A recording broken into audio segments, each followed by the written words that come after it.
Wantiere kanyo nyaka koda gavana e county no Mabusia Mano Jamong bende no seyombe kendo no seyie kaachiel kod jotelo mamoko maponono kwamenyo kanyo nyaka sani moko kuom gi oseyie.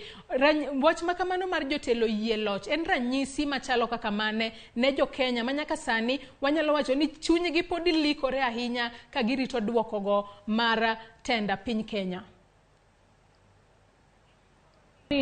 Kwang'iyo jotelo ma oloto oyie gi lochno giwuok ok ayanga ma giyie ni gi ologi. Aparo ni mano en dongruok moro ma wasebedo godo kaka jo Kenya.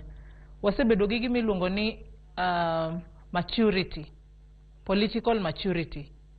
Aparo ni mano en gima ber. To aparo ni wamed kwayo jotelo moko be ma olo to logi ayanga mondo giwuga oko to gi concede defeat kaka jomoko go oseyie no logi. Iwacho kamano tikelo kwe e kind jolupni, jomancha luwi, jomancha ogeno kuomi. Aparo ni mano nyabedo wach moro maber kabisa. To aparo in fact joma oyie lochgo an den herona to de wamiyo gi gimiluongo ni medals because gichalo kaka heroes wa.